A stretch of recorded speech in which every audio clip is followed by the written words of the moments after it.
Bendera merah putih, keberagaman Indonesia dan semangat Bhinneka Tunggal Ika yang terwujud dalam lambang negara, bahasa, bendera, dan lagu kebangsaan Indonesia merupakan simbol negara yang merdeka. Simbol-simbol keindonesiaan adalah wujud identitas dan jati diri serta eksistensi bangsa dan negara Indonesia. Istilah bendera sudah dikenal pada zaman Hindu-Buddha disebut dengan Pataka yang berasal dari bahasa Sanskerta. Sang saka merah putih dijahit oleh Fatmawati menggunakan kain yang diambil oleh Hairul Basri dari sebuah gudang di daerah Pintu Air, Jakarta Pusat. Merah berarti keberanian melawan penjajah dan putih melambangkan kesucian, yaitu niat suci memperjuangkan kemerdekaan. Dalam perjalanannya, negara Indonesia memiliki sejarah yang sangat panjang dalam rentang waktu yang panjang pula. Perjuangan bangsa Indonesia dalam meraih, mempertahankan, hingga merebut kembali kemerdekaan sepenuhnya adalah hasil perjuangan para pahlawan dan pendiri negeri ini.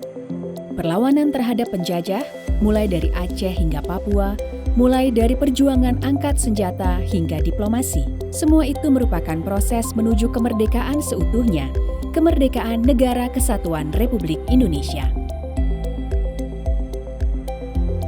Prasasti Kedukan Bukit. Prasasti ini merupakan sumber tertulis paling tua yang menyebut nama Sriwijaya. Prasasti ini juga merupakan bukti tertua adanya penggunaan perahu sebagai sarana transportasi dan penggunaan angka 0. Prasasti ini berisi mengenai perjalanan seseorang bernama Dapunta Hyang di tahun 604 Saka bersama pasukannya sebanyak 20.000 orang, membawa 200 peti perbekalan dan 1.312 orang lewat darat. Pada hari kelima Paro Terang bulan Asada 16 Juni 682, mereka tiba di suatu tempat dan mendirikan sebuah kota. Sriwijaya berjaya, perjalanan sukses dan semoga seluruh warganya sejahtera. Cincin api. Indonesia memiliki hampir 130 gunung berapi aktif, masuk dalam jalur cincin api Pasifik.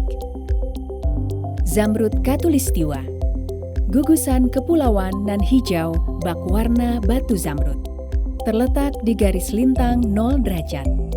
Indonesia merupakan satu dari 13 negara yang terletak di garis Khatulistiwa, paru-paru dunia. Hutan hujan tropis sebagai organ pernapasan bumi, urutan ketiga terluas di dunia. Negeri 1000 pulau, negeri dengan pulau terbanyak di dunia. Jumlah pulau sebanyak 17.508 pulau. Negeri Nyiur, negeri dengan garis pantai terpanjang di dunia. Ditumbuhi pohon kelapa sepanjang pantai. Negeri mega biodiversitas, kaya akan keragaman flora dan fauna langka dan purba, tersebar di wilayah barat, peralihan, dan timur.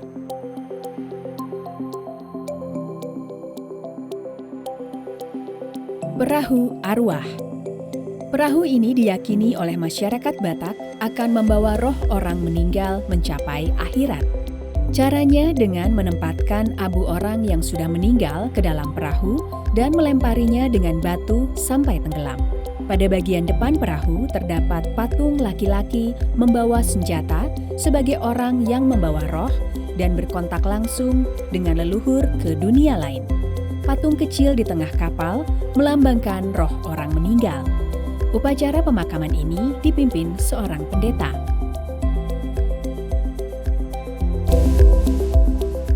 Wayang Punakawan. Punakawan dalam tokoh pewayangan Jawa terdiri dari Semar, Gareng, Petruk, dan Bagong. Jalan cerita wayang Punakawan sangat inspiratif bagi masyarakat karena menyajikan pertunjukan menghibur dan menyampaikan pesan yang bermanfaat. Di dalam ceritanya, wayang Punakawan bertindak sebagai penasihat, teman bercengkrama, dan pengingat bagi para ksatria untuk selalu melakukan kebaikan. Tokoh Punakawan merupakan hasil modifikasi seni wayang yang dilakukan oleh Sunan Kalijaga.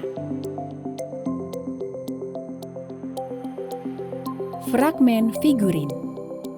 Di situs Trowulan, ditemukan banyak artefak peninggalan kerajaan Majapahit berupa figurin manusia dan binatang dari terakota. Figurin manusia menggambarkan berbagai figur pribumi dan figur orang asing. Sedikitnya diketahui bahwa ada 6 figur asing, yaitu China, Tartar, Gujarat, Persia, Asia Tenggara Daratan, dan Eropa.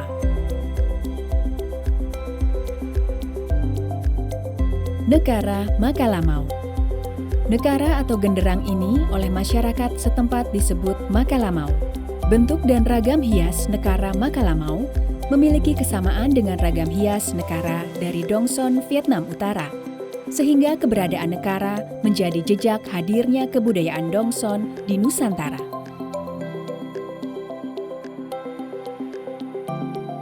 Guci bertutup kayu. Guci ini dihiasi dengan figur 8 dewa Tao dengan pemandangan alam, rusa, bangau, awan, serta pohon cemara.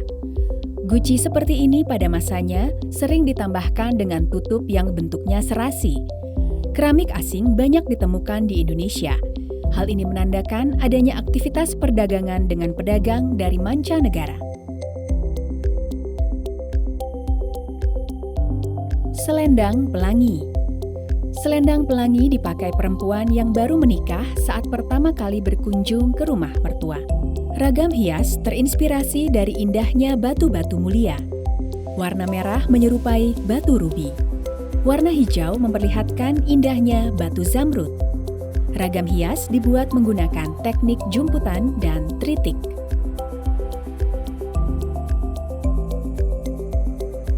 Lel butir. Anting-anting tradisional ini dikenal dengan nama lel butir. Di beberapa tempat juga dikenal dengan sebutan kemuene dan loran. Selain sebagai perhiasan, lel butir merupakan benda adat yang digunakan dalam ritual daur hidup, baik saat kelahiran, pernikahan, dan kematian, serta digunakan sebagai pembayaran sanksi adat. Fondrahi. Fondrahi diyakini sebagai milik dari Sirau, leluhur masyarakat Nias, lalu diberikan kepada putranya bernama Sebua yang kemudian diturunkan ke bumi. Fondrahi dibunyikan oleh pendeta bersama dengan alat musik gondra, aramba, dan faritia untuk mengiringi hoho atau syair kuno berisi puji-pujian kepada dewa selama pembukaan upacara adat. Jika tidak digunakan, fondrahi digantung di kasau plafon di aula besar rumah raja. Topeng. Tarian dengan menggunakan topeng tidak hanya berfungsi sebagai sarana hiburan semata. Pada beberapa masyarakat suku bangsa di Indonesia, topeng digunakan untuk upacara yang bersifat sakral. Topeng ini dalam bahasa setempat disebut topeng. Topeng digunakan saat upacara ritual kematian Namatei Sayur Matua, suatu ritual duka cita pada masyarakat Batak Simalungun untuk orang yang meninggal dalam usia lanjut. Tarian topeng dilakukan bersamaan dengan tari topeng huda-huda atau topeng burung enggang. Tarian topeng huda-huda mengiringi jenazah agar lancar perjalanannya yang terakhir ke alam baka. Sedangkan tarian topeng-topeng berperan sebagai penghibur bagi keluarga jenazah dan pelayat.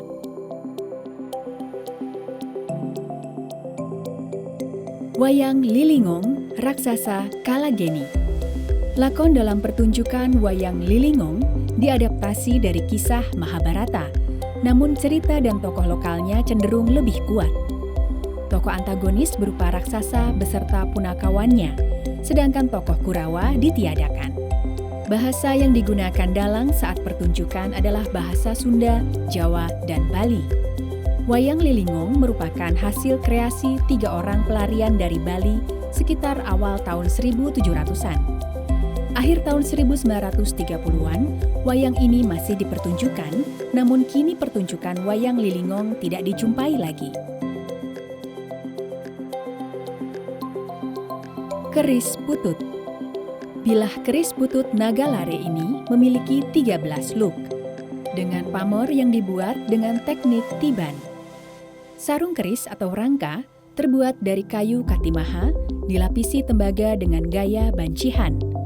Keris putut khusus digunakan oleh tokoh spiritual untuk kegiatan upacara spiritual, misalnya upacara pembersihan atau penyucian sima atau daerah perdikan. Uang Kampua. Kampua berfungsi sebagai alat pembayaran yang sah di Kerajaan Wolio Buton. Awalnya kampua adalah lembaran kain besar milik ratu yang dipotong-potong selebar telapak tangan. Pada perkembangannya, kampua dibuat oleh penenun-penenun dari dalam dan luar keraton di bawah pengawasan Menteri Besar Bonto Ogena. Setiap tahun istana menentukan corak kampua. Peredaran kampua tidak sebatas Pulau Buton saja, tapi mencapai Kepulauan Maluku, bahkan Papua. Akibat campur tangan pemerintah Hindia Belanda, lambat laun peredaran kampua berkurang hingga tidak diproduksi lagi.